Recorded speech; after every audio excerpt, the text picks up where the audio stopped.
What is going on, everyone? I'm going to go ahead and do the normal intro. Welcome to Conspiracy Corner Podcast. This is Abe, your host, because I know that should go out to be a normal podcast today. It has been lately, so from here on out, I might just honestly just do the regular intro. I always try to hit the 30-minute mark to make it a podcast because, honestly, that's the length of a podcast. Drives me nuts when you find these podcast channels that they do 5 minutes and they're like, yeah, that's a podcast. And it's like, no, that's not. That's like a segment on a podcast, you know. Today's June 22nd, I believe. Today we're going to be covering conspiracy. Last episode was conspiracy. I am going to do a Blue Pill podcast episode of part 2 of famous people that I met. I hope you guys enjoyed the first part of that one. Need a little break from conspiracy every now and then, but there's a lot of weird stuff going on right now, so I want to kind of get into it. Blackouts. So, Ecuador, Southern California, and New Zealand have all recently had blackouts. And a lot of people have been predicting this. I know I used to predict this type of shit, and I wouldn't say I really predicted it. It was just back when I was a Q-tard, which you can see that phase of my life. If you go back in my older episodes of like, I was real freaked out about 3 days of darkness, and then some people were saying 10 days of darkness, and typical paranoid conspiracy shit. Which, hey, worst case scenario, it made me stock up on food and water. It's not a bad thing, really. Because I was telling friends about it, of like, I felt ashamed, I felt angry, I felt embarrassed that I kind of fell for the QAnon psyop when I did. And,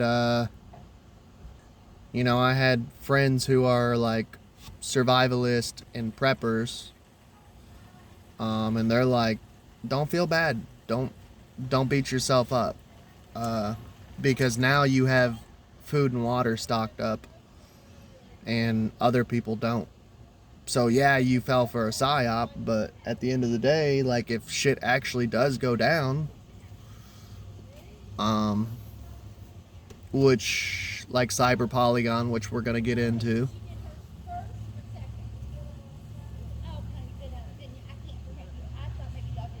Wow, somebody's stealing. I'm here in the parking lot at work. Sorry for the dead noise. Dead air. What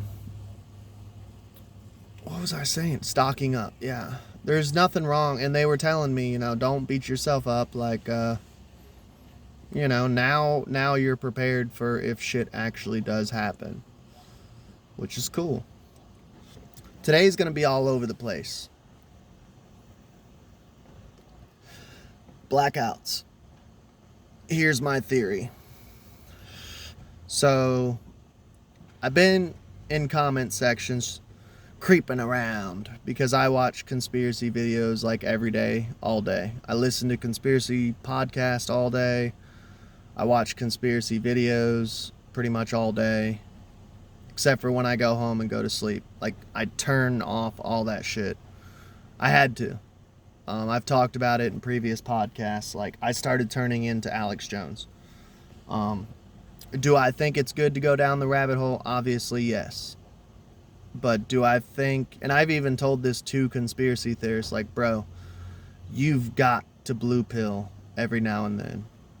And there's a lot of conspiracy theorists who disagree with me on, don't go back to sleep.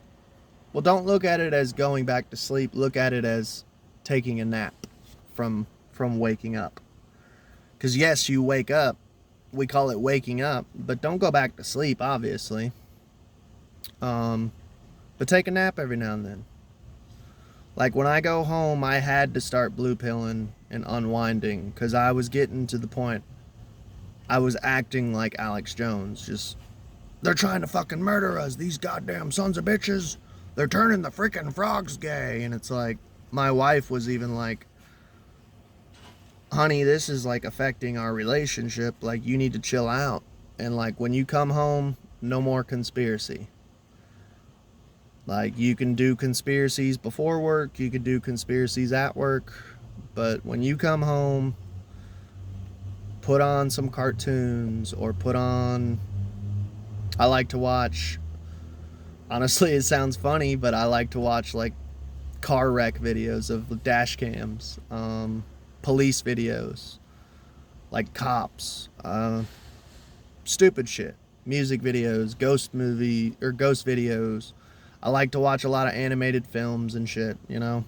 Shit like that. You got to blue pill. Otherwise, you will go insane. Now, these blackouts, you're going to hear a bunch of QAnon shit and it's still going on. It amazes me. It blows my mind that QAnon is still going on. I have to applaud the devil on this one. Good job, Satan. And by Satan, I don't mean literally a literal devil. I mean the cabal, the pentagon, the pentagram. I mean the actual elites. You guys did an amazing job on QAnon. And I don't think I've ever said this on my channel. I admire you for your skills on PsyOps. People don't give you enough credit. They really don't. All you Baal and Moloch worshippers at the elite levels, and I'm being honest, I'm not being facetious, I actually admire your skill. QAnon was perfect. Operation Trust, I don't think I've ever said this on my channel, and I know I'll piss off a lot of people, but I actually admire it. To fool an entire group of people this long too. It's been going on since 2017. It is 2024. How many fucking years is that? 2017, 2018, 2019, 2020, 21, 22, 23, 24. 8 years. And people are still Q-tards. Golf clap. I admire you. I bow. People will go, well, why would you do that? They're the elites. They're scumbags. You gotta admit, that's pretty fucking good to fool people with a PSYOP for 8 years. Operation Trust, dude. I've already done a full episode on it. I've already done an episode on Q as a PSYOP. QAnon as a PSYOP. I had to wake up and realize that.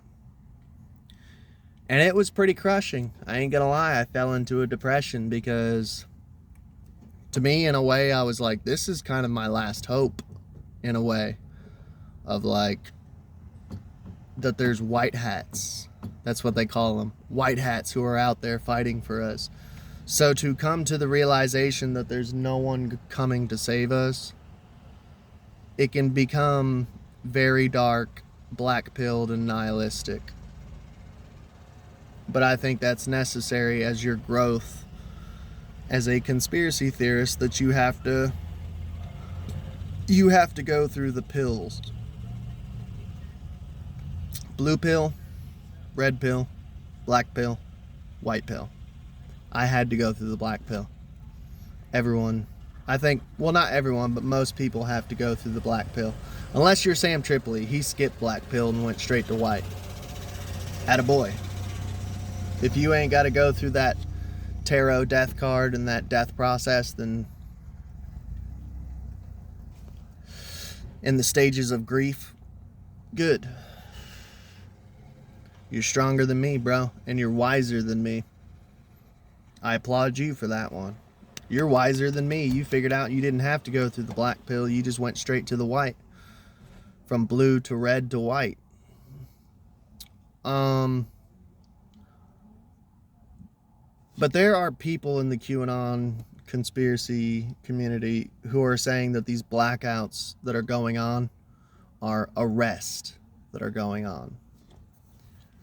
I used to fall for that shit. I used to think that shit was real. But I use Occam's razor, and I've said this in my past couple videos, and you'll be like, man, he mentions Occam razor a lot here lately. Because I actually learned the true definition of it, and I actually understand it for once, of Occam's razor. It's kind of like realism. Of Occam's razor is basically outlandish claims have to have overwhelming evidence.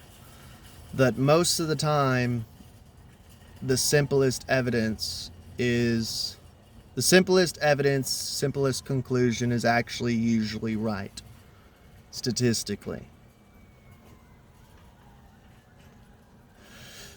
And with QAnon, they're saying that arrests are going on with these blackouts.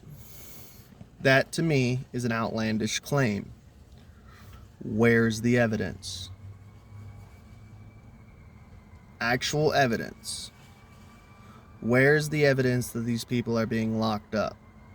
Because one of the things that QAnon does is they say like, oh, Hillary Clinton, she's locked up in Gitmo. And they can't even agree with themselves, by the way. They're not even on the same page. You'll hear she's locked up in Gitmo. Hang on.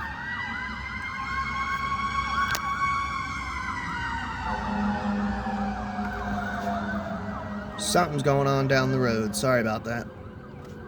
So they'll say she's locked up in Gitmo. Well, where is the evidence that she's locked up on Gitmo? Actually, here would be a good experiment for listeners and subscribers of the channel. I can do it, but my plate is pretty fucking full, I'm not gonna lie. Like, dude, this is my notebook full of podcasts that I need to do. Look how many fucking pages. This is how far behind I am on podcast. Because I just don't have the time. I wish I could do this as my full-time job. I truly do, because I could actually make it a full-time job. That's how many fucking podcasts that I'm behind. That's probably like 10, 15 podcasts right there that I'm behind. Hang on again.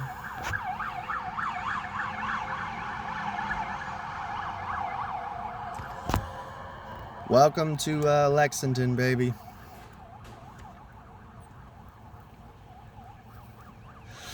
It's like Grand Theft Auto here. Let's take it off the rails for a second. How cool would it be? Do you guys remember RPG Maker back in the day when you could make your own RPG game?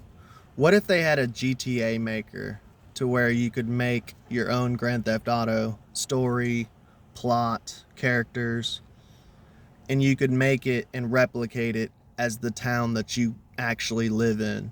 So like I could make a Kentucky or Grand Theft Auto Lexington, you know, an actual Grand Theft Auto Lexington game. Like, how fucking cool would that be? With technology, my idea will be stolen. Hey, this is evidence in court for the future. I'm gonna sue Rockstar Games, and I came up with it first. I didn't patent it. I need to patent it. I need to patent it now. I ain't gonna lie, like, I've actually invented a couple things here and there and then seen it come out like 2 or 3 years later and been like, God damn it, why didn't I patent it? And you could do it, like, if you actually worked with like Google Maps or something, and it was powered by Google, like, you could actually do like a GTA of your hometown. So you could drive around a rampage and do missions and shit in your hometown, commit crime, simulated, obviously. But sorry about that. Anyways, this would be good research for the listeners. Can we look up court documentation? Because you know how, like, I've lived in Kentucky for like half my life. You know how, like, that, I don't know about you guys, but small towns, like, people love gossip, especially in Kentucky. I have to say that, man. Kentucky is obsessed with gossip. And people, for fun, around here in Kentucky, they like to look up jail registries and shit, rosters. Who got locked up this weekend? Who's in jail right now? Let's look at their mugshot. Like, they're all about that shit. And you can find it pretty easily and pretty quickly online. So I wonder if we can look up, because I'm not tech savvy, I'm not a genius. This is a homework assignment for you guys, and hit me in the comments.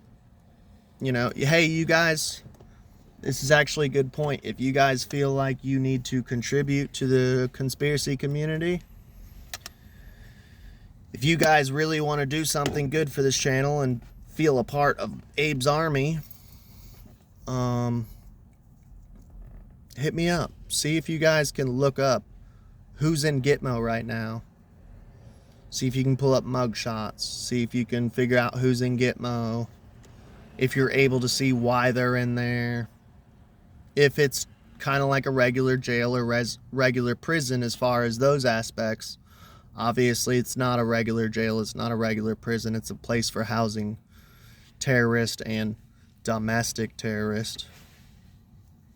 I wouldn't be surprised if I end up in Gitmo someday. Have my constitutional rights suspended. They say that Hillary Clinton's in there and that she's been executed, and they won't even agree on that, the Q-tards. They'll say, some of them say she's still locked up, some of them say she's been executed. They say Obama's in there, Bill Clinton, Bill Gates, that everyone we see is actors and actresses. Well, if Gitmo records are available, they should be on record, right? Maybe you guys can find them. I'm saying QAnon is bullshit. Prove me wrong. So if you're a Q-tard and listening and this is making you angry, prove me wrong. Let's pull up actual documents that these people are actually locked up. And that we're seeing now is people, actors and actresses. But I don't know, a lot of people are saying that these blackouts that are happening in Southern California, Northern New Zealand, and Ecuador are arrest. Now, okay, and if they are arrest, here's another challenge to QAnon. Who are they arresting? Give me people who they are arresting in those three areas that had current blackouts. My theory is, I actually have two. And it both ties in with the World Economic Forum. It both ties in with the Great Reset. And it's a little darker than what you guys might be thinking. I ain't gonna lie. It's very nihilistic. I think that they are practicing for cyber polygon. Hang on a second.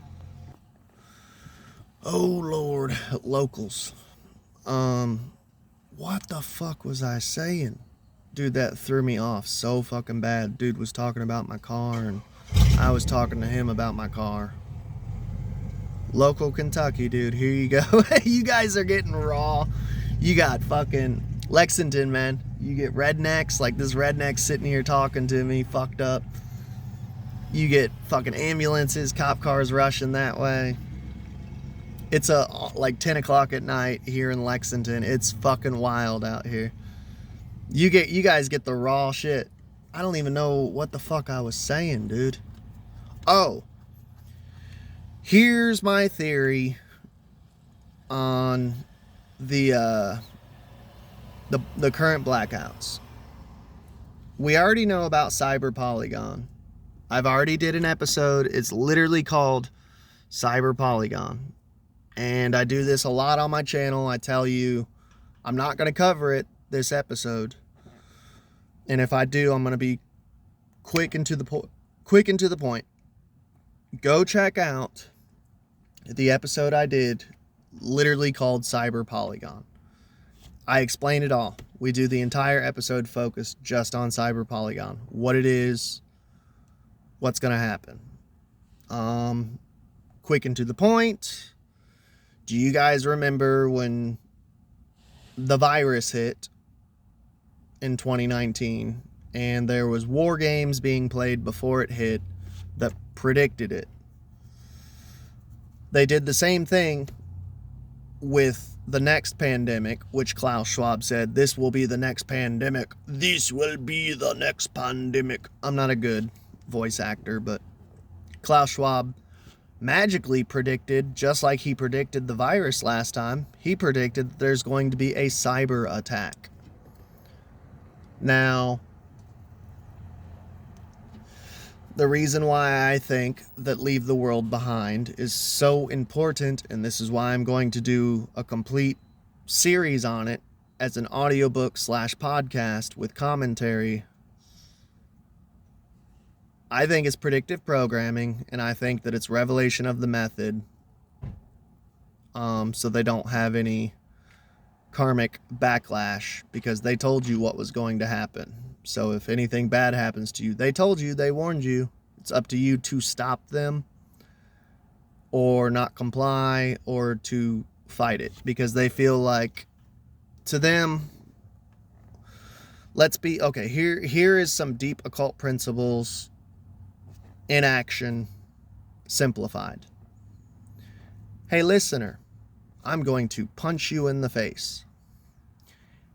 I told you I was going to punch you in the face. It is up to you to block that punch, run from that punch me before I punch you, turn the other cheek. It is up to you to react to it. This is their belief system, not mine. This is what they believe as far as occult principles and occult law and karma. I have zero karmic repercussion for punching you in the face because I warned you that I was going to do it. And you didn't stop me. You didn't run. You didn't block it. You chose to turn the other cheek if you're a Christian. But I have zero karma. Nothing bad will happen to me karmically because I warned you. There's a part of me that agrees with that. There's a part of me that disagrees with that. I'm not saying it's right. But there is a part of me at the end of the day of like, if you're warning someone you're going to do something and they choose to keep doing, like, that karmic law actually does make sense if you're not the dick in the situation. Like, I don't know. Here's a good example. Like, your wife keeps cheating on you. If you warn her, hey, I'm going to leave you if you keep cheating on me, you have no karmic repercussions because you warned her you're going to do this in the future. That would be a noble justification for that occult law. But anyways, I think that Leave the World Behind is a warning, predictive programming, a very occult book of this is what we're going to do. Get ready. Get ready or do whatever you want to do. We warned you. We have no karmic repercussions for our actions. So I'm going to do a series on that. It is coming. I'm actually reading Magic Treehouse. I ain't going to lie. I'm almost done with that series. And side note, this is another one of my thousands of plans I have. I'm actually going to start a children's channel.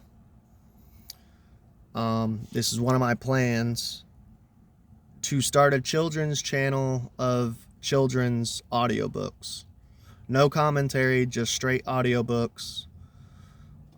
Because I think that, look, I'm in Alcoholics Anonymous, and one of our things is service. That you're supposed to do free service to the community to help others and stuff, and you're supposed to do it for free, so it won't be monetized. And if I do monetize it, I'll do it as like fundraisers or something, but so you can donate to make it a fundraiser or something. Or I could donate it to my local Alcoholics Anonymous Lodge. Because I'm a member. It's a fight club. It's secret society. I know. I'm sure there's people in the comments that are going to be like, you're evil. But it's my way of giving back to communities. Little plug here. This is something I'm thinking about starting. And obviously, this channel, like I said, has been inspired by like Howard Stern and stuff, that I didn't want to censor anything on this channel. So I want to put out children's material, but obviously there's not going to be cussing. There's not going to be sexuality. All the books are going to be books like, obviously, Magic Treehouse. I want to do some Roald Dahl, Coraline, Alice in Wonderland. I want to do Wizard of Oz. I want to do Harry Potter. I want to do as like a side project to give back to the community. I want to do like a children's segment. So I don't know. For any of you listeners who have children and you're interested, it's something that I'm going to do as like a little side thing. I've thought about it for a while, and I think I'm going to start doing it. To me, that's my community service. And like I said, I'm rough as fuck on this channel. I cuss, I curse, I smoke, I talk about sex, drugs, rock and roll, but on that children's channel, it'll all be professional, and yeah, you guys get to see the real me. If you choose to do that, let your children hear and by the way, it's not going to be anything video. It's going to be like strictly audio. I might have some video. I thought about honestly maybe even doing like a Mr. Rogers character or something, dress up in a sweater or something. Do you guys remember Mr. Rogers? It's a beautiful day in the neighborhood.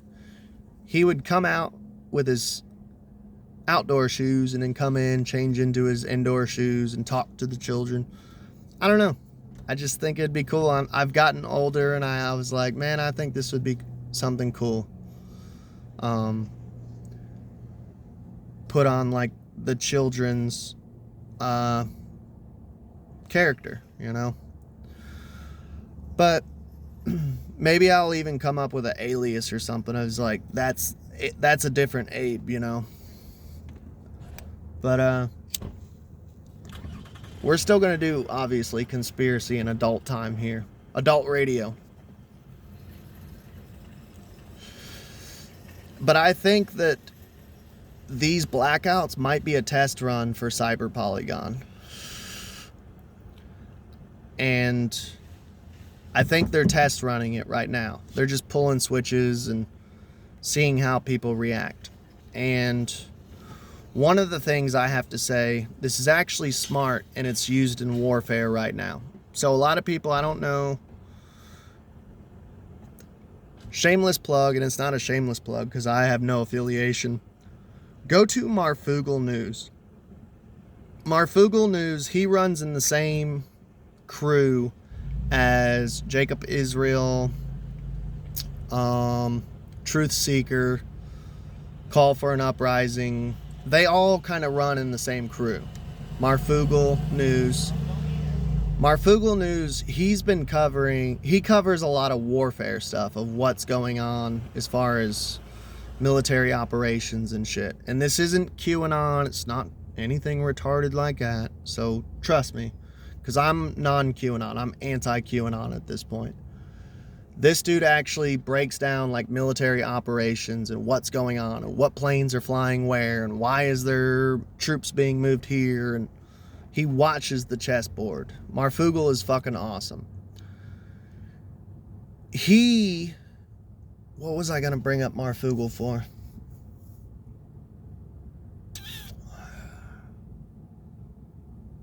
Oh, he covered, this was probably a couple of years ago, he was covering and explaining China, this will be World War III, by the way, my prediction. China will verse Taiwan, Russia will verse Ukraine and America. I think we're allies with Taiwan, so we'll have to fight China and Russia. And I think we're allies with Israel, so I think we'll be Israel fighting Palestine. That's my predictions. We'll see if it unfolds that way. I think World War III is around the corner. That gets into Albert Pike. That's a whole nother story and a whole nother rabbit hole we're not going to go down because we're already hit the 30-minute mark. If you don't know about Albert Pike, just look up Albert Pike on DuckDuckGo. Albert Pike predictions, World War III, World War II, World War I. You'll have complete understanding of what's going on. Everything is falling into place exactly the way it should be. China has been doing, for years now, dry runs. They call them dry runs on Taiwan. Meaning they get jet fleets, Mazel Tov, they get jet fleets to fly over Taiwan and do dry runs of where they would drop bombs, how they would drop bombs. They're practicing. Now, this does two things mentally. The first several times you do it, there's going to be in Taiwan, if you're a Taiwanese. If you're a Taiwanese citizen, the alarms are going to start going off. Like the actual physical, literal alarms of like, we're being invaded. They're going to go off. And you're going to be like, oh shit, you know, those are Chinese jets. They're coming in. They're going to bomb us. It trains them mentally. This is actually used in warfare of like, kind of like Pavlov's dog.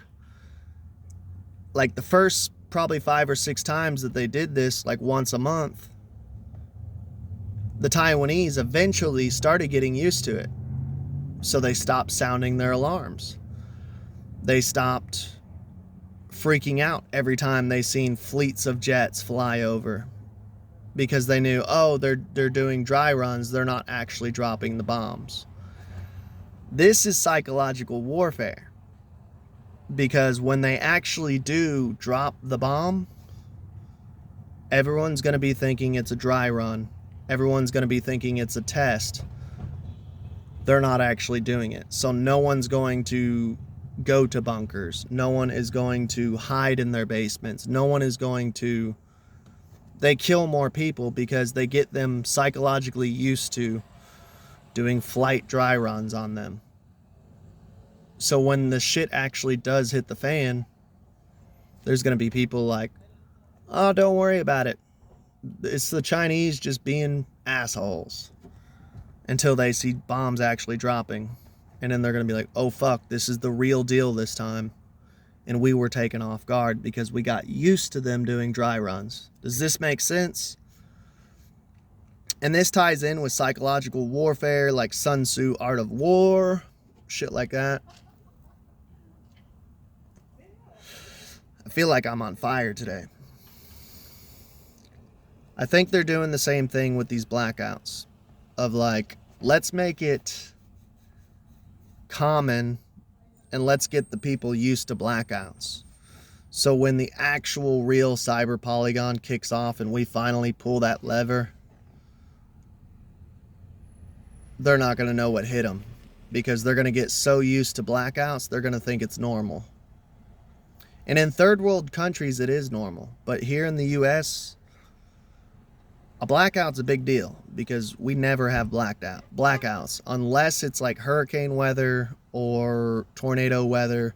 Unless it's weather related, we don't really have blackouts. So I think what they're doing at the end of the day is getting us used to blackouts. And they're doing dry runs, which is psychological warfare. So all these Q people that think the blackouts are a good thing, I think it's a much darker, deeper, sinister thing that they are getting us used to blackouts. So when they finally actually pull that lever and don't switch that lever back up, it's going to turn into Leave the World Behind. It's going to turn into The Purge. It's going to turn into Civil War. All of these movies at once. It's going to turn into all of them at once. And we're going to be taken off guard if you fall for the psychological warfare part of getting used to the blackouts.